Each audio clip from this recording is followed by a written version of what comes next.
bienvenue sur ma chaîne Titi Technique. Aujourd'hui, nous allons parler de cabane pour les petits moineaux. Tout ça animé par Thierry le bricoleur. Et maintenant, vidéo. Salut les petits clous. Aujourd'hui, vous voyez, je suis dans mon garage, je suis dans mon petit coin atelier. C'est là que je fais les trois quarts de mes petites bricoles, entre guillemets, parce que bien sûr, une grosse bricole à l'intérieur. Voilà. Donc, aujourd'hui, nous allons parler de cabane à moineaux. Donc, j'ai fabriqué pour moi-même 3 cabanes à moineaux, styles différents. Je vous montrerai ça tout à l'heure. Dans le fond, elles sont dans le fond de mon jardin, pendues directement sur les murs. Si vous avez des questions par la suite, si vous voulez des cotes ou des explications autour, n'hésitez pas. J'ai mon compte Insta et j'ai un compte mail qui sont dans ma description. Aujourd'hui, ma petite fille m'a dit « Oh Pépé, t'as des belles cabanes à moineaux, j'ai des petits moineaux dans mon jardin. Est-ce que tu veux me faire une petite cabane à moineaux ?» Vous pouvez faire un ton Pépé devant sa petite fille. Et il a dit oui, bien sûr. Donc, je vais y en fabriquer une. Je vais vous montrer les matériaux que j'utilise. Je vais vous montrer la colle, les points, comment est-ce que je ramène tous les angles, de manière à voir quelque chose, on verra d'à peu près parfait. Et à la fin, vous verrez le résultat peinture. Bien sûr, cette vidéo va se passer en plusieurs étapes parce que je ne peux pas faire dans la même journée les mesures, les découpes, les collages, la peinture. Donc je vais faire ça en plusieurs étapes. J'absorberai les vidéos au fur et à mesure pour vous faire quelque chose de concret.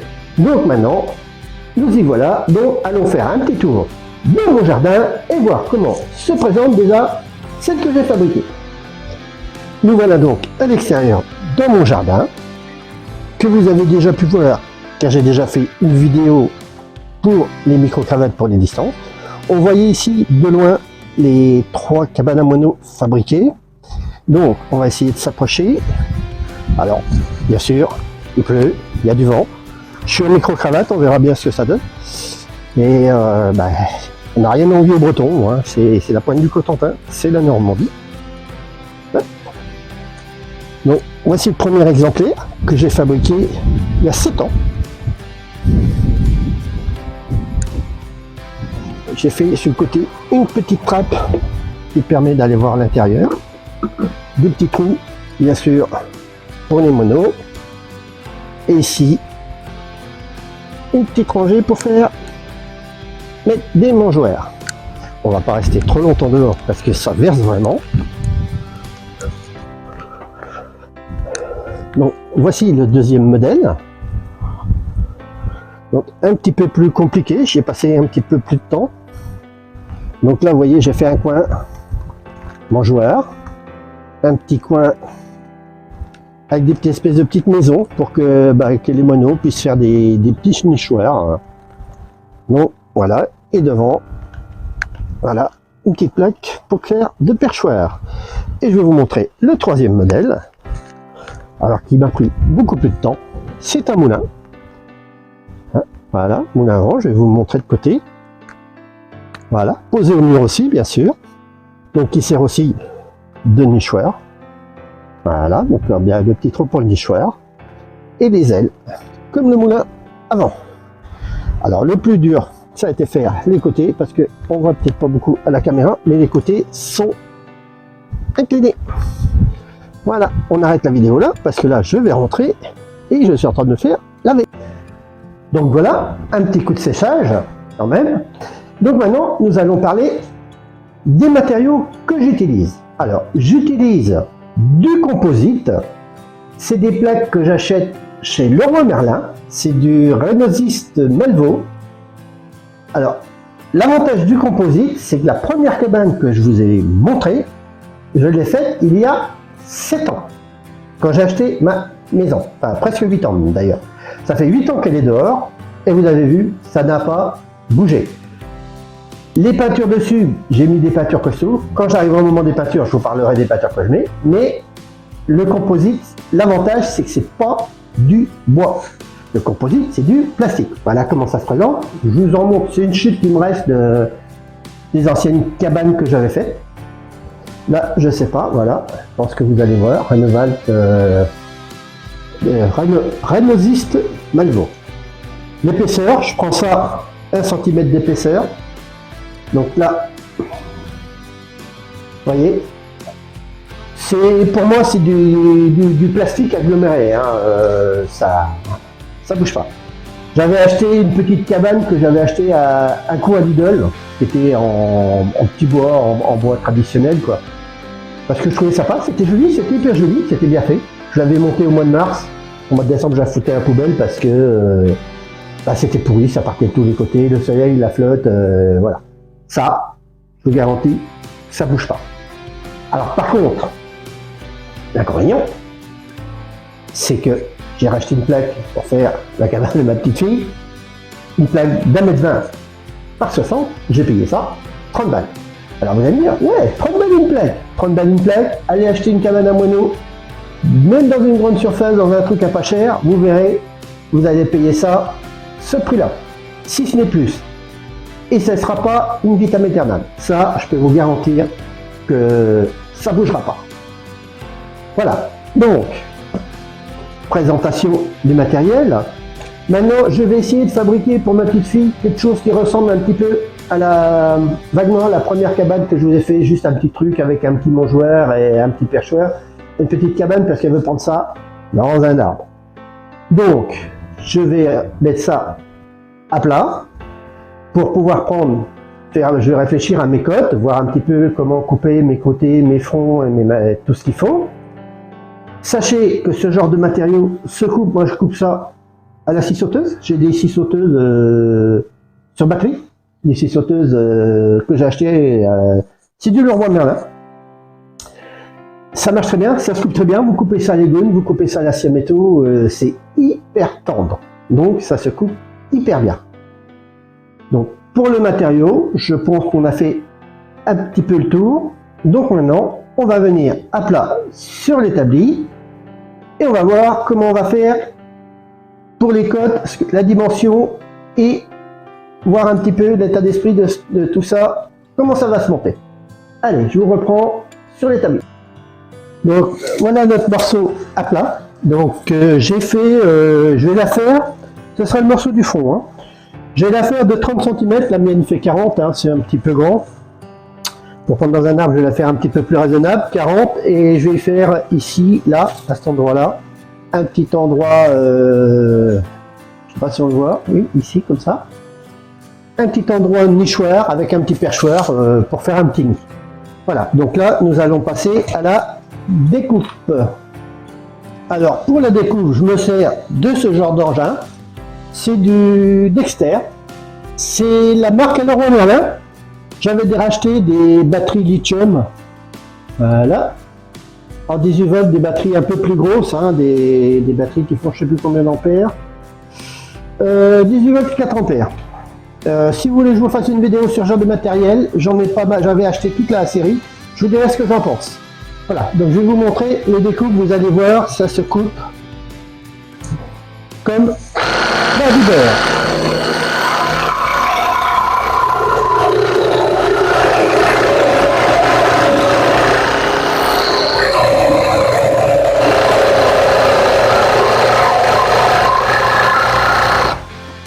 Donc comme vous pouvez le remarquer, ça se découpe hyper facilement. Vous voyez, je me sers de la scie sauteuse, je m'en sers vraiment en vitesse mini. Donc je vais en faire vous-même.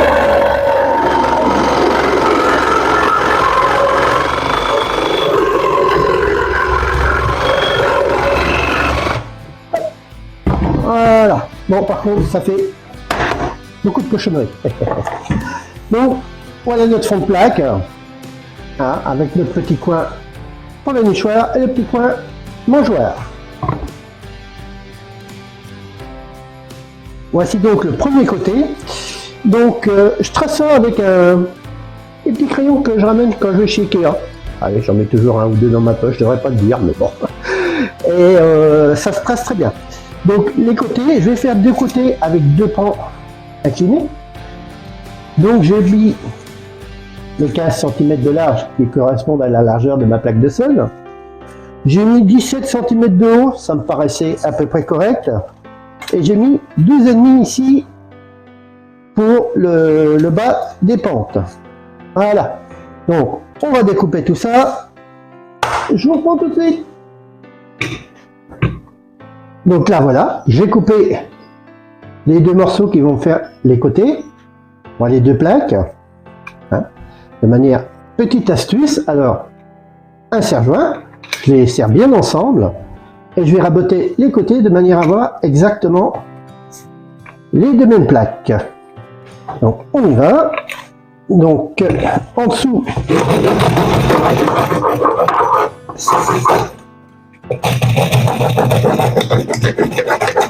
voilà.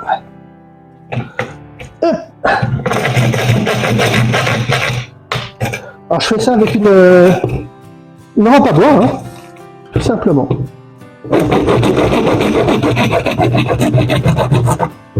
Voilà, ça permet d'avoir exactement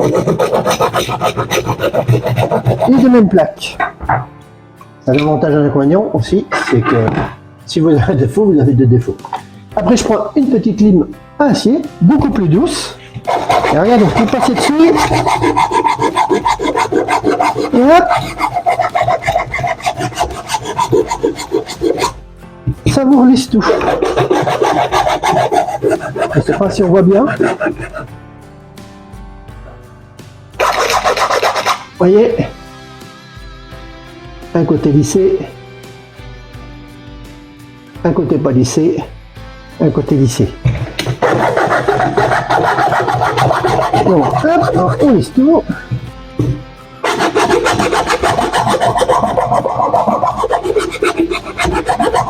Voilà.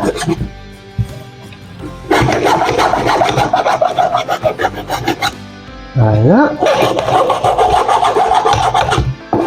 Et voilà. Ça, je vous ferai pas la démo à chaque fois, à chaque plaque, parce que sinon on va passer, on va y passer notre vie. Donc, je vous montre ça sur ces deux plaques, comment je les ramène. Voilà. Donc là, quand vous regardez, il me reste un petit peu ici. Voilà.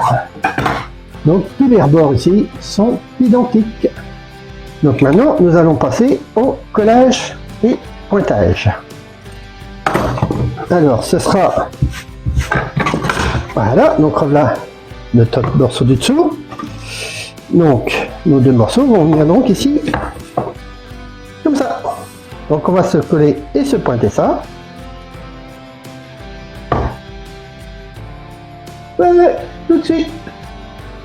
Donc pour l'assemblage de ces deux côtés, je me sers de ça. Alors ça, c'est de la colle Sader, c'est une colle contact néoprène en gel. Vous trouvez ça partout dans les grandes surfaces, Brico Dépôt, Leroy Merlin. Je crois bien que celle-là, j'avais dû l'acheter à Leclerc. Donc voilà. Et des petites pointes sans tête, toute petite tête. Voilà, c'est des pointes de 1,4 par 25 que je me sers. C'est-à-dire que j'ai 25 mm d'enfoncé moitié-moitié. Alors, pourquoi les pointes? Je mets les pointes, c'est juste pour éviter que quand je mets mes morceaux ensemble et que je les colle, qu'ils glissent. Tout simplement. Parce que les pointes ne tiendront pas vos côtés ne tiendront pas sans la colle. Ce qui tient tout, c'est la colle. Mais le temps que la colle sèche, comme ça les pointes vous maintiennent tout. Donc, hop, on va donc ouvrir notre petite tube de colle. On va prendre un côté, on va l'en coller. Et yep.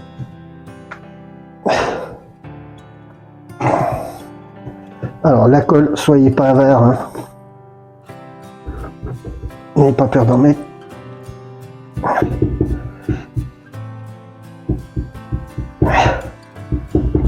Voilà. J'en colle directement les deux côtés, hein. Je trouve que c'est beaucoup plus...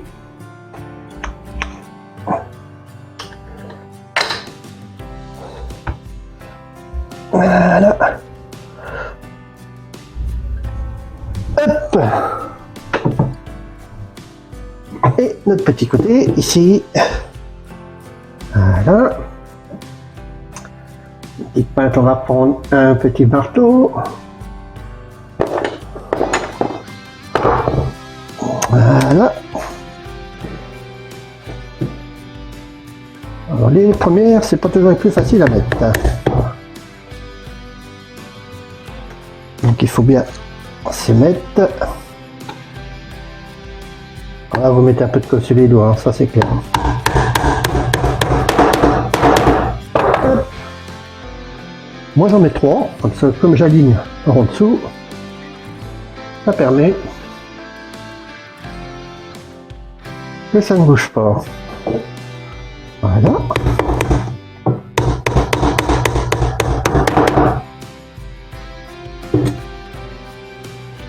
Une, deux, trois.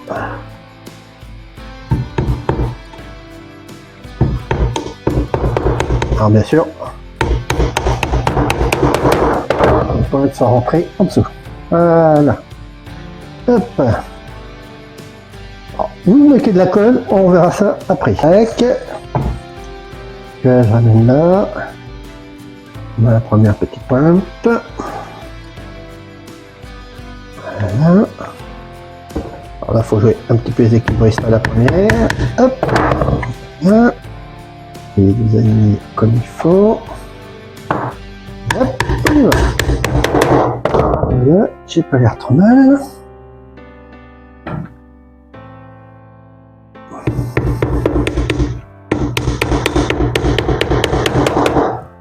Voilà.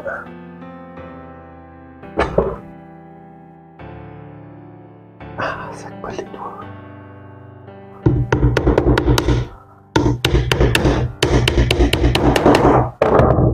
Et voilà. Donc, on a bien notre dessous, nos deux côtés, un petit côté qu'on va remettre ici, et après deux pans. Voilà. Surtout, n'hésitez pas à mettre des serre-joints. Laissez 1 cm sur les côtés pour bien évacuer l'eau de pluie.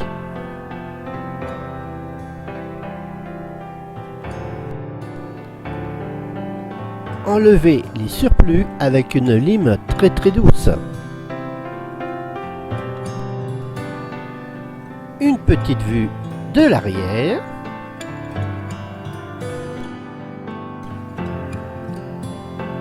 Et une petite vue de l'avant. Après vous avoir mis toutes les photos de montage, parce que j'allais pas vous mettre tout en vidéo, parce que ça aurait fait une vidéo vraiment trop longue. Donc vous avez vu, d'après les photos, comment j'ai monté tout ça. Pensez aux plaques, quand vous avez les mêmes, le petit coup du serre-joint pour les raboter. Donc une fois terminé, une fois tout collé, donc j'ai fini ça hier. Donc voilà le résultat. Je vous montre l'avant, l'arrière, les côtés. Je laisse toujours un petit centimètre ici dépasser sur les côtés, c'est pour la flotte. Donc le devant avec un petit trou pour les moineaux et puis un petit perchoir. Alors, une fois que j'ai eu fini de tout coller, donc tout a séché cette nuit, avec une petite pointe retournée, j'ai rentré toutes les petites pointes de manière qu'il n'y en ait pas une qui dépasse. Quand il y a resté des petits espaces comme ici, des fois il y a resté des petits trous, je prends un silicone basique, de fait. Prenez pas du sanitaire, parce que sanitaire ça se peint pas, hein, c'est hyper long à sécher. J'ai bouché juste avec le petit bout du doigt, j'ai fait ça hier soir, les 2 ou 3 petits trous qu'il y avait. J'ai laissé ça sécher, donc ce matin j'ai repris ça, donc j'ai pris du papier de verre. Comme vous pouvez remarquer, c'est rayé, j'ai passé un coup de papier de verre partout. Ça sert à casser un petit peu le côté brouillant des plaques, pour les peintures, accrochent mieux. Ça permet de relisser aussi un petit peu tous les angles et tout, comme vous pouvez le voir. J'ai mis 4 petites vis dessous, je ne sais pas si vous allez les voir, là, qui me servent quand je le pose à peindre dessous, que ça colle pas. Donc voilà, là c'est prêt pour la peinture. Alors, au niveau peinture, je vais faire la même chose que j'ai fait au mien. J'ai fait les toits en rouge, donc c'est une peinture qui tient bien. Voilà. De peinture spéciale sol. C'est de la peinture seule. Hein. C'est de la peinture, c'est des petits pots que j'ai acheté, c'est un petit pot que j'ai acheté à Brico Dépôt. Donc j'ai fait le toit avec ça, en rouge, ça fait une petite toiture couleur tuile. Alors pourquoi peinture seule? Parce que moi je trouve que c'est une peinture où vous avez besoin de Wood Spirit pour nettoyer vos pinceaux quand vous le mettez sur les mains et tout. Mais c'est une peinture qui accroche hyper bien et qui tient bien. Et pour les côtés, comme j'avais mis du vert sur les miennes, je vais faire pareil, je vais mettre en vert. J'ai pas trouvé de peinture seule vert qui me plaisait. Par contre, j'ai trouvé ceci. Alors, c'est pareil que la peinture seule, c'est des peintures hyper adhérentes. C'est du Ripolla, c'est de la peinture verte, hein, voilà. Et ça, j'ai dû acheter ça chez Monsieur Bricolage, si mes souvenirs sont bons. Donc là, nous sommes arrivés par le du bout de la vidéo.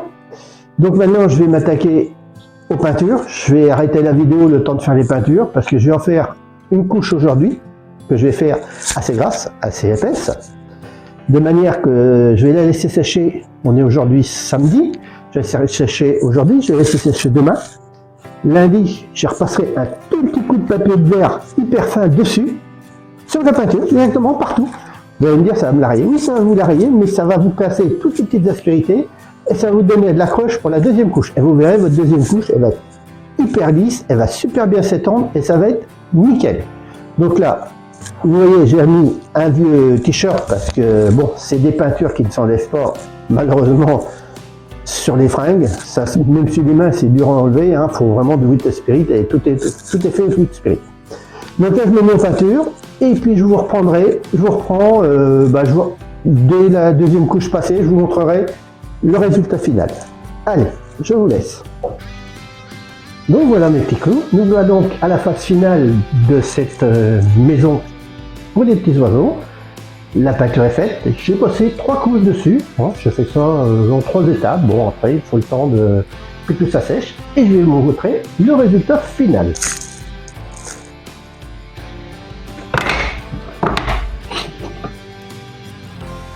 Alors voilà ce que ça donne, vue de devant. Vue de côté.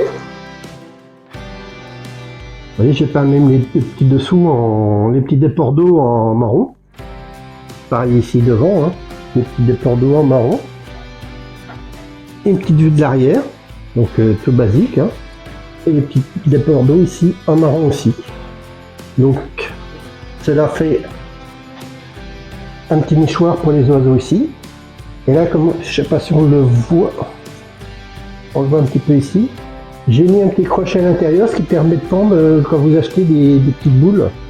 Vous achetez ça en grande surface, des petites boules dans des petits filets, vous les pendez là. Voilà. Donc, c'est la cabane de ma petite fille.